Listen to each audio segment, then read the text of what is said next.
Chanco na dahil umano sa conditional release ng mga proyekto na ipinasang budget, kaya sila nakapirma doon sa impeachment mo sa Congress. Any statement? Speechless. Well, kasi iba yung narinig ko. Ang narinig ko kasi 1.5 million cash and 6 million AKAP ang bayad sa pirma sa impeachment. So, baka iba pa yung sinabi niya, recent lang sa interview sa One News. Baka iba pa yung conditional release, no? So, in addition pa yun doon sa mga natanggap noong mga nagpirma. And totoo din naman yun, public record din na makikita ninyo na yung mga hindi pumirma, zero talaga yung budget para sa kanila. But more than that, alam nyo, hindi dapat nagkakaroon ng budget ang mga congressman kasi that is pork barrel.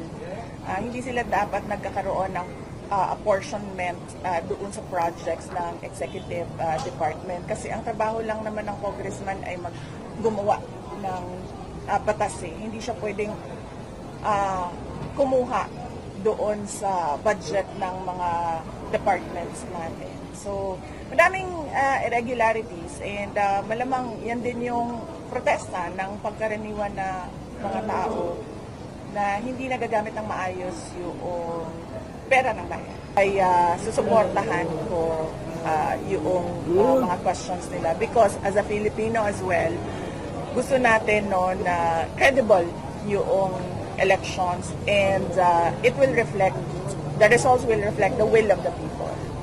Okay, Bril Talbo, recently VP, sabi ni Alianza Campaign Manager and na-vote Representative Toby Chanco na dahil umano sa conditional release ng mga proyekto na ipinasang budget, kaya sila nakapirma doon sa impeachment mo sa Congress. Any statement? Speechless. Well, kasi iba yung narinig ko. Ang narinig ko kasi 1.5 million cash and 6 million AKAP ang bayad sa pirma sa impeachment.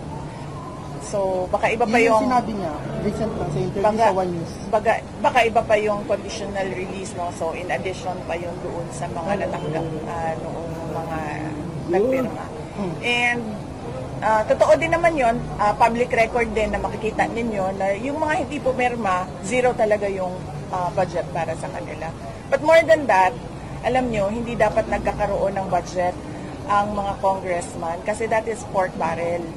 Hindi sila dapat nagkakaroon ng apportionment doon sa projects ng executive department kasi ang trabaho lang naman ng congressman ay gumawa ng batas eh. Hindi siya pwedeng kumuha doon sa budget ng mga departments natin. So, madaming irregularities and malamang yan din yung protesta ng pagkaraniwan na mga tao na hindi nagagamit ng maayos yung pera ng bayan. VP, sinabi din ni Toby Chanco na nabawasan daw yung boto ng kandidato ng mga alyansa dahil nga ito nga sa impeachment na inilabas ng Congress. Yan ang hindi ko masasabi without a study. Baka merong access sa study si Congressman Toby Chanco kaya niya nasabi ng ganyan. But hindi ko masabi yan kung yan ba ang rason kung bakit pangit ang resulta ng mga senators doon sa alyansa. Arjun Relator, Jermaine Buntan. Ma'am, regarding sa result sa senatorial candidates, ma'am, ano tingin niyo magiging takbo ng impeachment trial, ma'am? How positive are you na, or confident are you na ma-active kayo, ma'am, sa impeachment trial sa Senate po? Wala akong expectations of acquittal or a verdict guilty. Basta sa akin lang ay tinanggap ko na kung ano yung magiging verdict. Whether guilty man yun or acquittal, I'm already at peace. At hindi ko alam kung paano boboto ang mga senators. If at all there will be a trial, I think it is wrong to start counting votes now because they haven't seen evidence yet. They haven't seen what the prosecutors have. They haven't seen what our defense is. So, parang mali siguro na magbilingan ng boto ng walang trial. Pero, ginagawa siya ng publiko. So, basta sa akin, tanggap ko kung anong mangyayari, anong magiging ending noong impeachment. Pero yung preparation po ng mga lawyers natin, kamusta po? Lawyers, okay naman sila. In full throttle na yung kanilang preparations for the impeachment, and of course they would not want a trial as lawyers. Alam naman natin ang galawan ng mga abogado, no? Marami silang mga paraan sa batas as a legal recourse for their clients. But sinabihan ko na rin talaga sila, really, I truly want a trial because I want a bloodbath talaga. Ma'am, we have Kyodo News, a Japan media base. Ken Sasaki, go ahead. Japanese na To the previous survey, Marcos Trump could not secure the predicted age around 80. Why do you think that Marcos Trump has the role in the Senate? And also, did you talk with your father about the results? Yes. We talked yesterday. We talked for a long time, about 41 minutes, about the results of the elections, both local and national. And I updated him about what are the ways forward with regard to the impeachment and with regard to what we are doing with his ICC case. So he is updated very recently, yesterday. And why do I think that the Alianza senators did not perform well? It's because of the president. The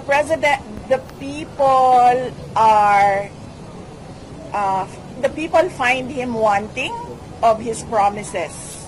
And the people expect more from the president, particularly with regard to his work for our country. So they should not blame anyone else, anything that has happened. It's just the president.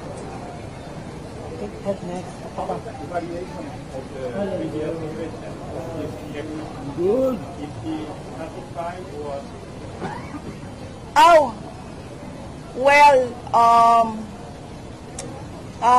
when I updated him and started giving the updates on who is for him and who is likely not for President Duterte, I didn't have any reaction with the national results.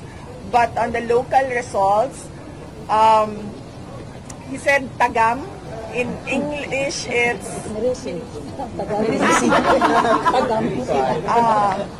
Deserve it. don't really deserve. He said tagam. Tagam sila. So, yes, we'll just find the translation. For local and yun. Yes, for local. When I gave him updates for local. Before we continue, Oh, yes, I know. Naanadiritanan ako ang foundation ko. Ibalhin na siya tanan. Question po, VP, any updates po on how PRD will take home from the debate? Yes, his lawyers are working on how he will swear for his oath. They are working on it, and I don't think they have an answer right now. But I am sure they will give an update in the coming days, right before June 30, noon of June 30. Okay. And also, follow up din sa yung supplemental affidavit na that your camp will be filing on the denying the criminal offenses, grave threats, and inciting to sedition. Yes. Yesterday there was a hearing in DOJ with regard to the NBI complaint on inciting to sedition and grave threats. And the lawyers manifested that they will submit a supplemental some sort of a supplemental petition or motion in the NBI. I cannot talk about what that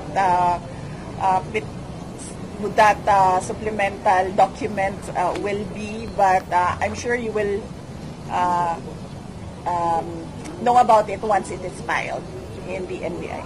Ma'am Ruth, VP, yung assessment niyo po na lahat, no, almost no, lahat na big mga key provinces and cities, Manila, Cebu, and Cagayan, Zamboanga, Laguna, nakuha po lahat ng kandidato po natin, PDP. Oh, hindi ko pa nakita yung disaggregated votes. Ang nakikita ko lang is yung total votes.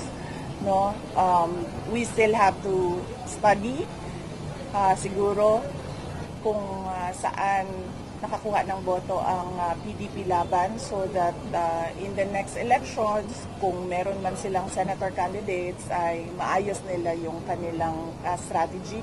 Dahil sa ngayon na election, ay tumulong lang naman ako sa kanila dahil nawala si dating Pangulong Duterte. Sabi ko nga, noong meeting de avance ng PDP laban, ay tinawag lang ako ng tadhana.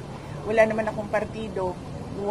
Initially, wala talaga akong plano na sumali din sa kampanya dahil na nga, nakakaon po kong tagam ato ang 2022 elections. No? So, it would be... Chanco, na dahil umano sa conditional release ng mga proyekto na ipinasang budget, kaya sila nakapirma doon sa impeachment mo sa Congress. Any statement? Speechless.